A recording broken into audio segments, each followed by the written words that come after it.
You're on, Todd. Oh, we're on. All right, we are back for take 2 tonight.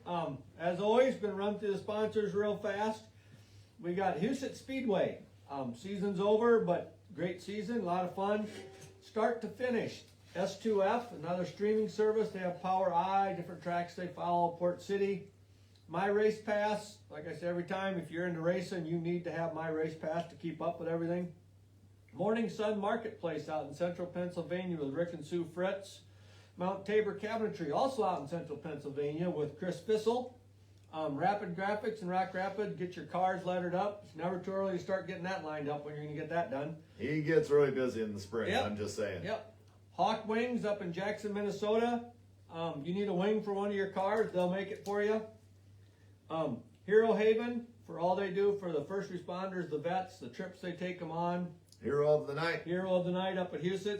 Heartland Hardware and Appliance in Brandon, South Dakota. George and Hayward in Iowa. Fulkins Brothers Trucking for everything that they do for us and for racing in general. Kaiser Aluminum Wheels. Be Wiser by Kaiser. I'm getting good at that now, bud. I'm starting to remember it. Even though we stole that from Selzy. Yep, from Geo's not Geo's, Dom's thing that they're in there. There's 3 or 4 of them. But anyways, that's a whole other story. Turn 2 Lodge down at Knoxville, Iowa. If you're going down to Knoxville for the races, check it out, see if you can get a place to stay. And last but not least, Lumber Lounge and Garage and Bench Racing with Shane and Snow. Give them a listen, folks. They're a lot of fun. All right, here we go.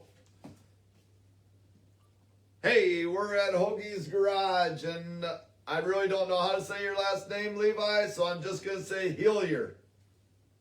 Yeah, that's pretty close. It's Hiilier, but yeah, we'll go with that. Hiilier. You got that, Tobe? Don't get that wrong. Oh, no, I'll get it right. I'm not a bit worried about it. From now on, it's Levi, though. Yep, we already introduced him once, so we only got to do Levi. How the heck you doing tonight? I'm doing great. How are you guys? We're doing just peachy. It was about 50 degrees with a 40 to 50 mile an hour wind today, and I'm still froze, but we had football practice. I actually wore snow pants to football practice today. So, oh boy, yeah. And he's sitting here in shorts now, but I gotta show this to you, bud. This is what you got on for our tag and things again. Oh man, what the heck? You screwed up. Hey, that's what it's showing me, man. So. Yeah, I know I hit him. So. Well, you screwed it up, but anyways. Yeah. We'll fix it later, maybe, or something. It says 2 others, though, right? Yeah. So it should be him. Okay. Oh yeah, it's got him in the others listed. So. All right.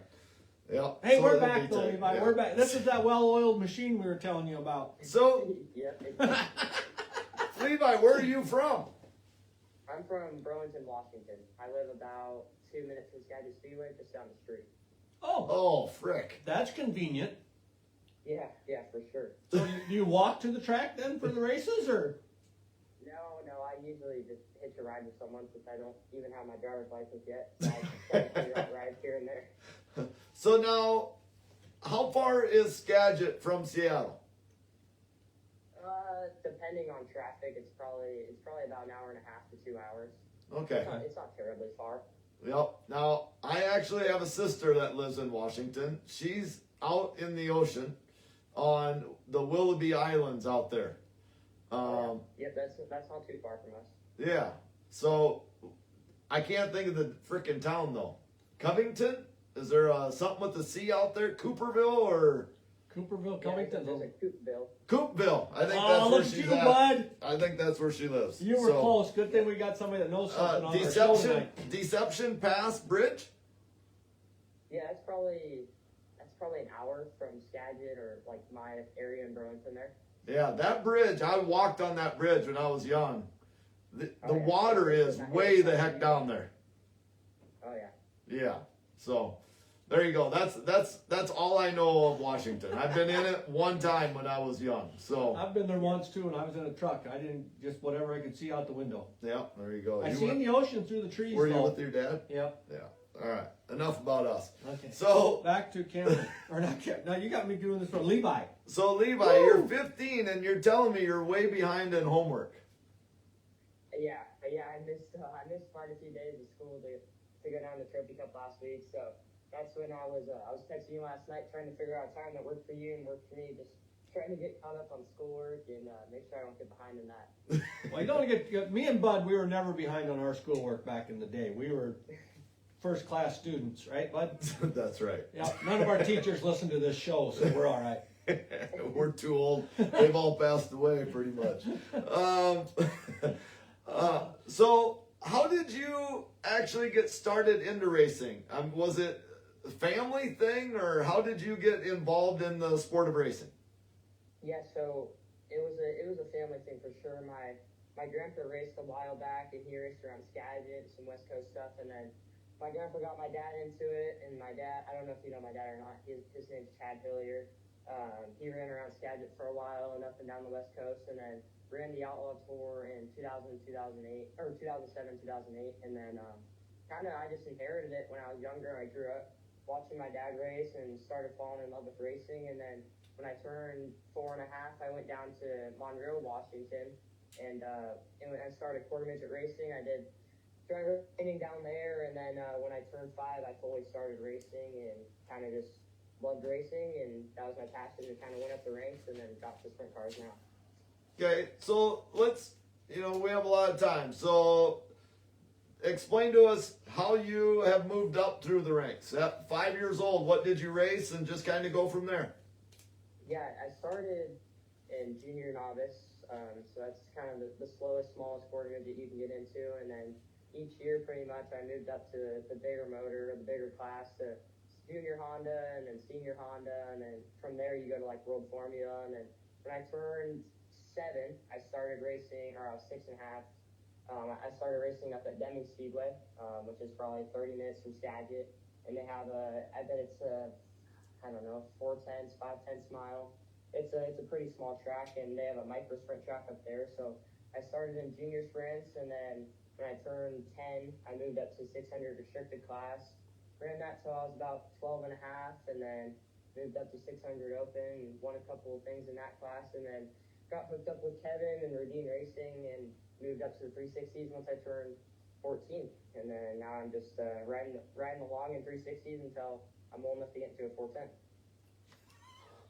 So I'm assuming you got to be 16 to get in the 410 out there, or what is it? Yeah, 16. Okay. So then is that the plan next year? Yep, yeah, that's the plan. Once I turn 16 on May 6th, kind of the big countdown right now till then, and then I'll be able to finally get my driver's license and hop in a 410 for the first time. I ain't gonna lie, I've said it before on the show. I am pretty sure I was not thinking about that at 16, getting behind the wheel of a 410 sprint car. Yeah. So.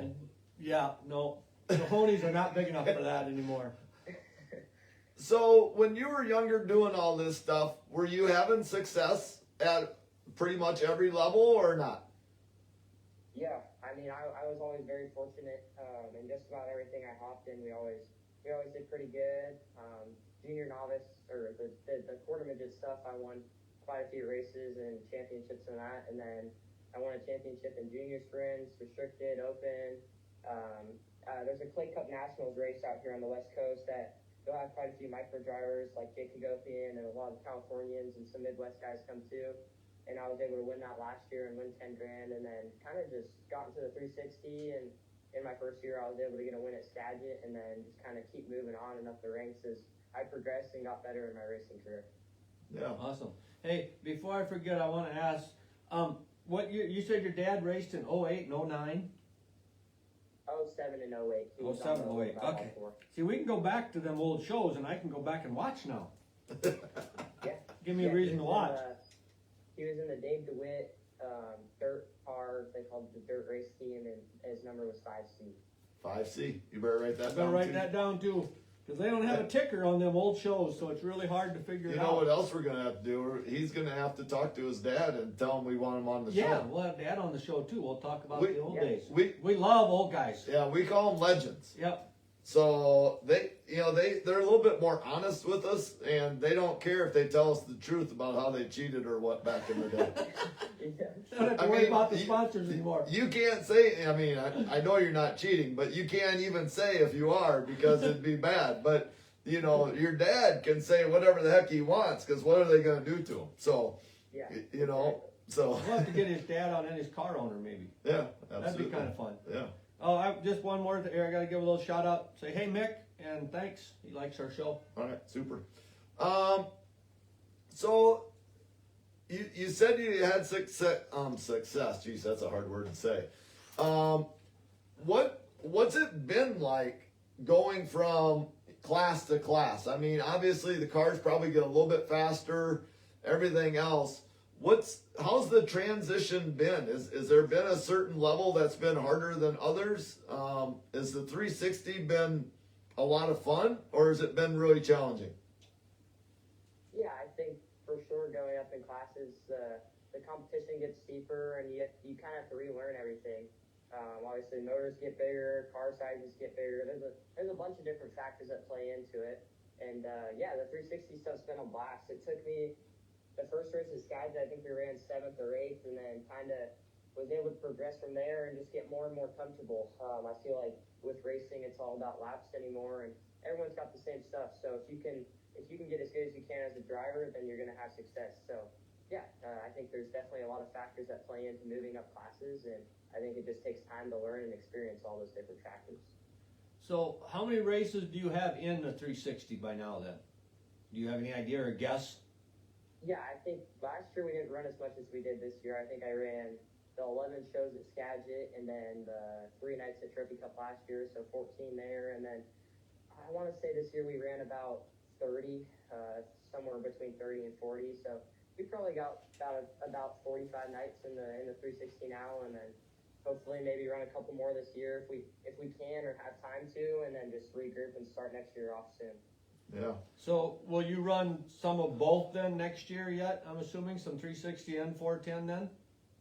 Yeah, that's the plan. We'll hopefully keep our 360 car and keep all of our 360 program the way it is, and then try and build our 410 program up, and then run all along the West Coast, and maybe try and dip into the Midwest here and there, and run as many races as we can. I feel like if I get on experience different situations, it'll improve me as a driver. So I'm counting down the days to next season for sure.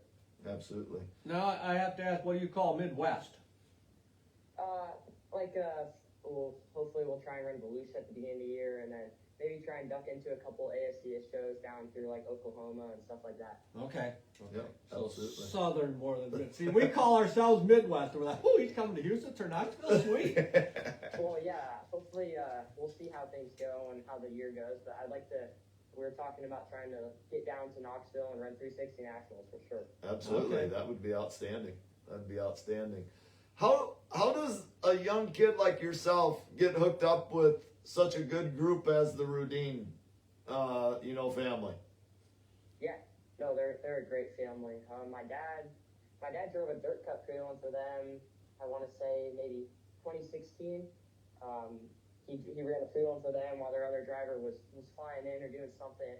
And then honestly, I just kind of every year, if Kevin was at Skagit, I would just kind of say hi, ask how he's doing, just get to know them on a personal level better. And then it wasn't until I want to say it was Trophy Cup 2023 when I just turned 13, I went down to Trophy Cup and helped the 26 guys, and Brent Anderson was a huge part in the whole Rudine thing coming together because he wrapped my very first quarter midget and followed my racing career growing up, and then went down to Trophy Cup and had a meeting with Kevin and kind of got a plan for the 2024 season that we were going to partner together, and he was going to help me, and then in return we were going to help Kevin's daughter Amelia get racing at Deming in the micro sprint stuff. So really good trade for me. Amelia's done great in the micro stuff, and then we've been able to grow as a team and improve our racing stuff. Absolutely. That's Sounds like a great opportunity that you have right there with that. So Yeah. let's talk a little bit about the Trophy Cup this year. I mean, you had a pretty good run down there. Yeah, no, absolutely. The first night we kind of went down there with the baseline that we were kind of questioning if it would work or not, and then I never ran a track with as big of holes as Larry had the first night, so we're kind of honestly just trying to learn that whole deal again. And then Thursday night we didn't qualify too good, and then got into a tangle in the heat race, fell back a couple spots, started 17th or so in the B, and worked my way up to 10th, and felt pretty comfortable towards the end main. And then come Friday, we tried something completely different, changed quite a bit out, and then went out hot lap good, felt really comfortable. and then went out and qualified and were able to go quick time in Group B, which was super cool. Car felt really good, and I started getting really comfortable and able to run the track pretty nice. And then got through a heat race, went 8th to 7th, started on the pole to B and won it, and then was running about maybe 15th in the main, and Holmes got up into the curve and like torpedoed in front of me, and it got into the side of him and crushed in our right side header, ending our night. But no, I felt like the speed we built on Friday rolled into Saturday, and went out in our qualifier on Saturday and ran second, and started pretty deep in the B. Started 13th, and then got a decent start and was able to kind of pick my way through. I think I was probably in 9th when we had one restart, and everyone kind of went to the top, and I was able to go down to the bottom and get 2 or 3 there, and then worked my way up to 6th. Was racing with Carrick really good there, and then kind of was just rolling around there for a little while, and then had a late restart and was able to sneak by Caleb Henry and transfer our way into the Trophy Cup in Maine, and then started that race off, rolled into second there on the first lap, and was kind of just waiting for things to settle out, feel the burn off a little bit, and then Thompson got into the curve in front of me and flipped, and then honestly was just rolling around, felt pretty dang good up front, and then went in, didn't get off too good, and went down and knew someone was going to be coming, so I short slid myself, and Holmes kind of, I won't say ran me out of room, but made it tight up there by the wall, and just spiked on the curb and got upside down. But I was super happy with our speed that we had all weekend, and felt like we can improve off this and regroup for next year.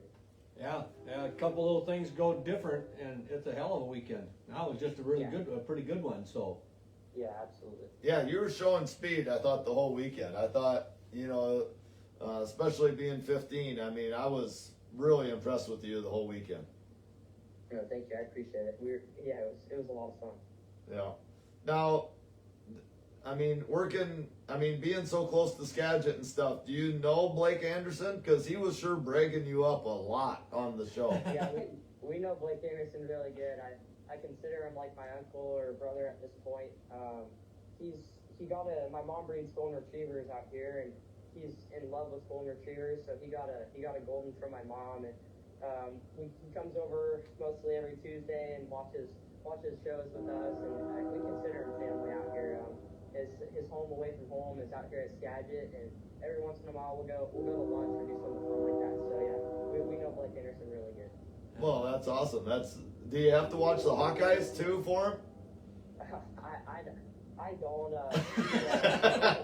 There was a race at Deming that he came to watch, and my sister was racing, and it was when Iowa State played Iowa, and that's always a big matchup with him. And it's just funny. We'll be standing there, and he'll just be pacing back and forth, watching his phone to make sure the Hawkeyes are winning. And I always go for Iowa State just to make Blake mad. So that's the type of relationship we have. That's we're from Iowa, and Tobe doesn't watch football. He care less, but I'm a diehard football fan, and I've been a Hawkeye fan my whole life. But now my son is the sports field turf guy at Iowa State. He gives me all kinds of Iowa State apparel, so I kind of have to like Iowa State. But that's brutal when Iowa and Iowa State are there, and I'm at the game. I don't know who to cheer for, so it's a tough one. So just go for whoever's winning. That's right. Yeah. So have 2 jerseys on, 2 shirts on, but you take one off and never winning. Yeah. That's what my brother Dean had. We went to the game together. He wore red to the game for Iowa State, and then it got a little warm, so he took that off, and he had his Hawkeye shirt underneath. So, but yeah, I mean, the plans going forward is to jump in a 410. Obviously out in California, you do a lot of 360, a lot of 410. Do you think you'll run more shows, or is it going to be similar to this year? No, I would hope we run more shows. We'll run all of Skagit stuff, their points races, and then whenever there's a race where Skagit's not racing, we'll travel out of town and go hit up some other tracks. I hope we get to travel down to Potro, Velma, and then lots of the NARC stuff down in California. I hope we could go to, and then run all the crown jewels around here, and run Dirt Cup and the High Limit Show at Skagit, and just try and get more comfortable and build a good season. Yeah, I mean, you don't have. I mean, besides Skagit? what's the closest track? Grace Harbor Raceway in Elma, Washington. It's about 3 hours from Skagit. That would be the closest, and then you can go a little further and go to like Coos Bay or Cottage Grove. Those are about 8 hours. Douglas County is not too far in Grossburg, Oregon, and then after that you have to go to California from there. Yeah. So what is, say, the Trophy Cup? How many hours was that for you? I'm just curious. It was about 18 hours. My dad's the only driver, so it took us a couple of days to get down there. Dang. Well, it took me 3. 18 hours. That's a ways. Yeah. I make them, but Steve drives most of the time. So Yeah, you got that right. I got her dicked. When you were young, what was the number you always had on your car? When I was growing up, my dad was 24C. So then, as soon as I started racing, I was 24L, and then all the way up until I partnered with Kevin, I was 24L. So obviously, the Redeem Racing tribute number, or the number they always have, is 26. So I was able to inherit that and have a pretty cool number. Yeah, absolutely. That's awesome. That's So, awesome. like at the, let's see, it's the Skagit Nationals they have, isn't it? Is that what they call it? The big race? Yeah. Yeah. So when both the Rudine cars are there, you got to become the 26L then, or do they put a different number, a letter on it for you? I don't know. I bet it'll be 26R. Last year when Trey Starks was driving the national team car at Trophy Cup, he was 26 and I was 26R. So I don't know. That's a really good question. I haven't really thought about yet, but we'll figure it out when that time rolls. Well, yeah, you got time. Absolutely. Well, we don't want to make anything too complicated too fast, so. Kind of going back and forth a little bit, but again, when you were young, did your dad do everything on the car? Or who all worked on your car when you were growing up? Yeah, growing up, it was just me and my dad. My dad kind of made me do a lot of the stuff and made me learn it all really quick. And looking back now, I appreciate that, because on the sprint car stuff, I do probably 90% of the maintenance, and he does the motor and stuff like that. But all the front end and rear end stuff, I'll try to do that. We watch together and get that done quick. And now my crew is we have my dad, who's the crew chief essentially, and then DJ, who'd be the car chief. He does fuels, cleans, torques, all that stuff like that. And then we have Justin, who's our tire guy. So we have a pretty good cycle now going, and everyone knows what they're supposed to do during the race night. So you just brought up your sister races? Yep. Okay, what does she all race? She started Skagit. She didn't do the same route as me. She started at Skagit Sport Midget track. They have a little Sport Midget track there. So she started there, and then she went up to Denning in the junior sprint class, and I want to say it's her third year in the class, and she was able to get like 6 wins this year and pick up a championship. So she's improved a lot. She didn't start very young, or she started young, I should say, but not when I started. She started when she was 11, and then she's improved quite a bit. So how old is she now? Oh, shoot. I meant to say when she was 7. She's 11 now. Okay, 11 now. 4 years. Yeah. And what's her name? Her name's Savannah Hiilier. Okay. And did you say Kevin Rudine's daughter races also, and you guys helped them? Yeah. So we Amelia Rudine, she raced the junior sprint last year, and then she moved up to the restricted class this year, and she's planning on racing the restricted class at Denny Speedway in 2026. So awesome. We do all the maintenance and take the car to the racetrack, and she's able to go out and get laps and have some fun.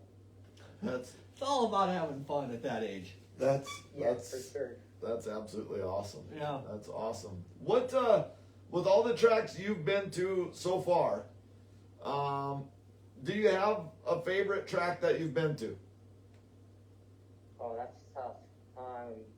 Honestly, it kind of depends on the track conditions. When it's like Tulare was the final night, I want to say Tulare, but then I don't know. I'd probably say either Tulare or Skagit Speedway is really fun when Skagit's right up on the wall or right around the bottom.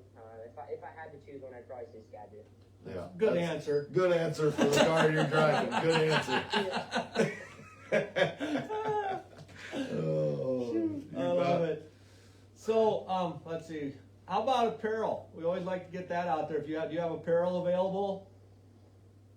Yeah. We have one design right now, or I guess 2.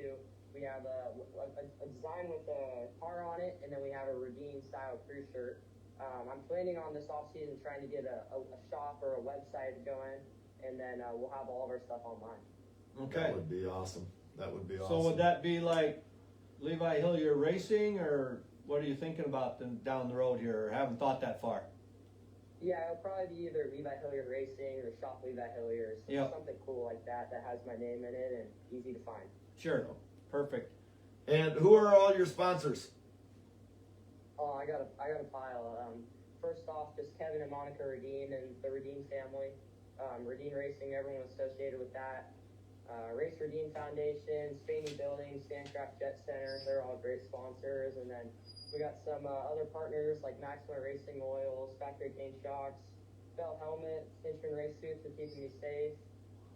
Let's see, I'm trying to think of the other ones. There's a pile of them, I always forget.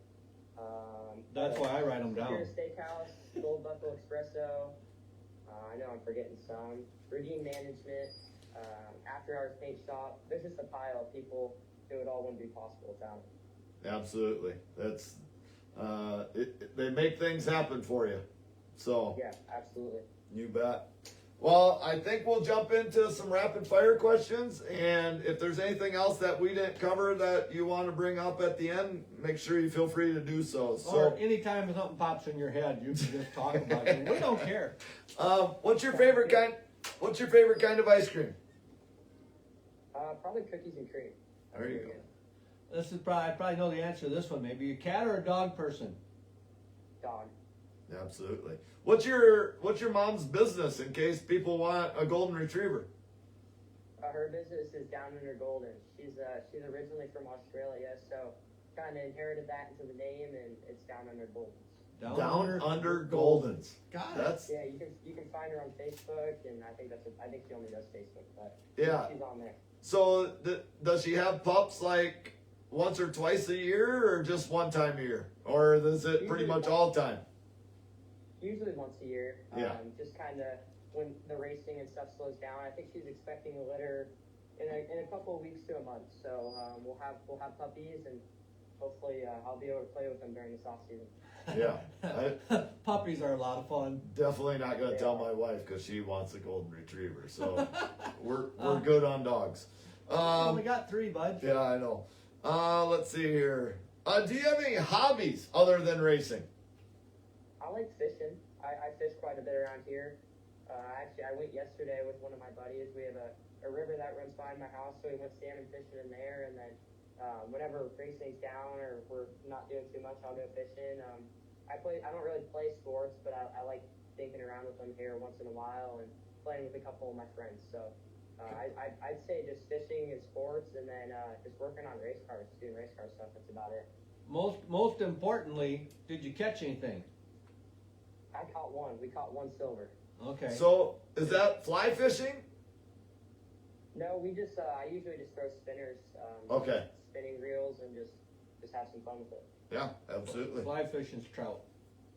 Yeah, My best guess. okay. You're up. How about a favorite movie? Oh, that's I like The Waterboy. The Waterboy's pretty good. Oh, I like yeah. all the Adam Sandler movies.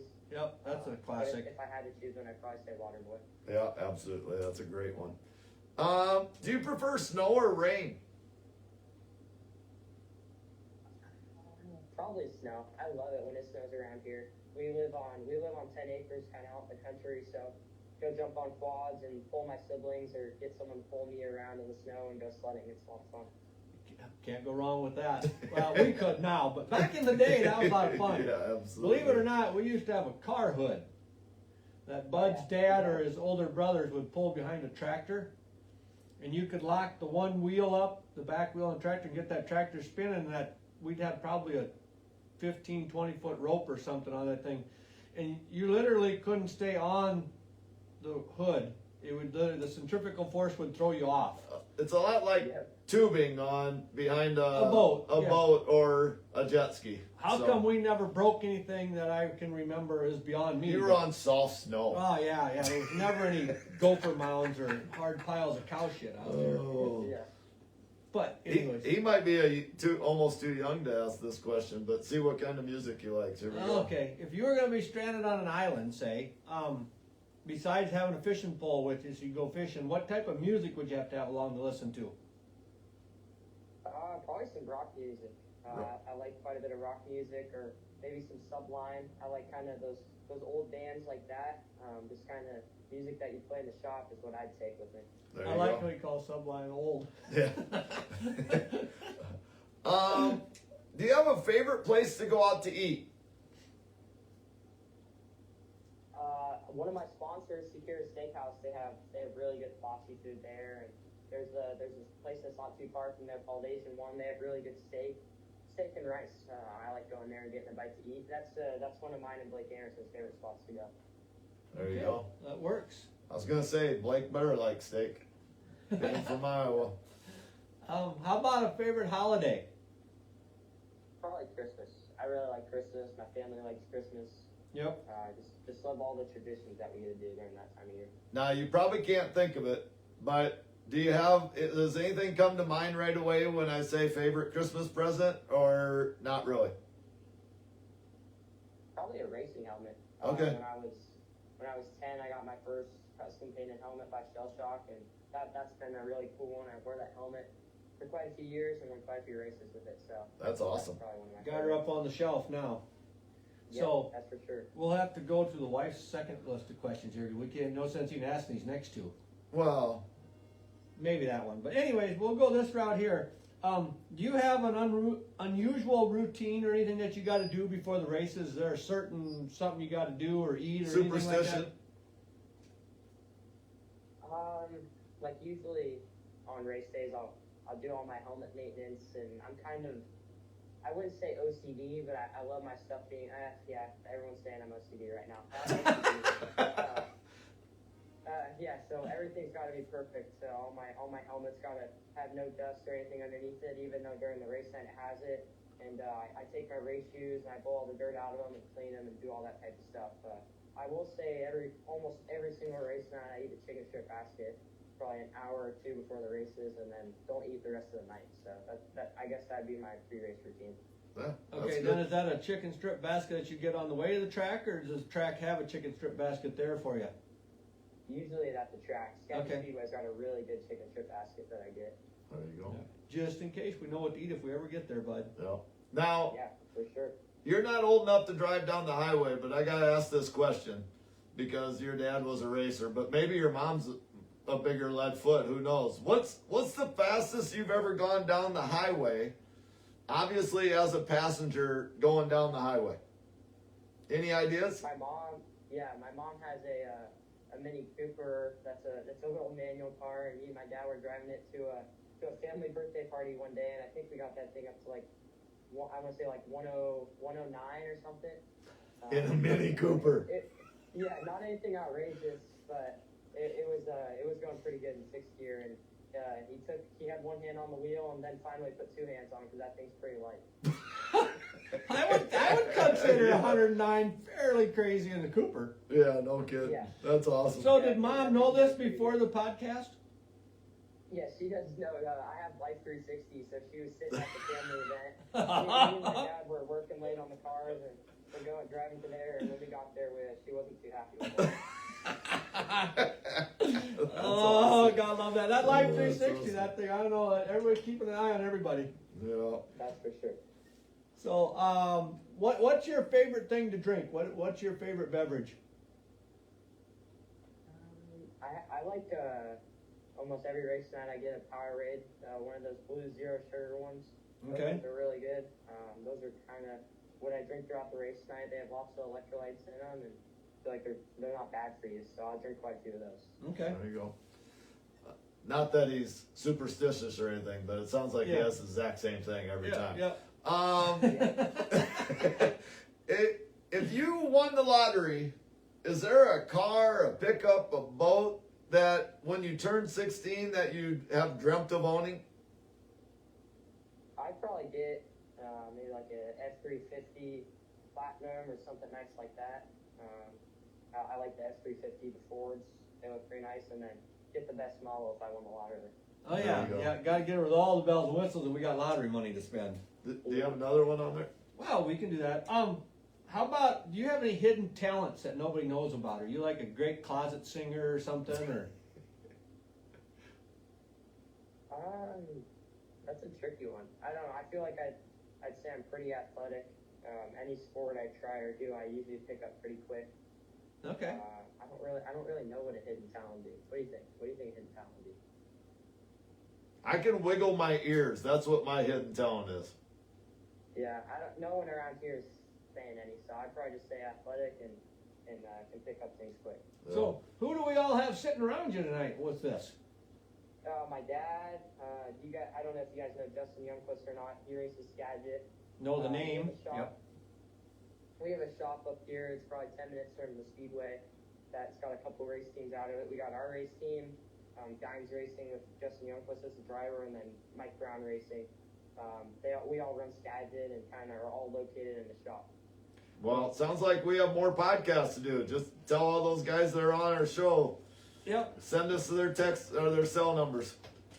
Yeah, for sure, absolutely. And we'll have them on because we love talking with anybody we can talk to. So Absolutely.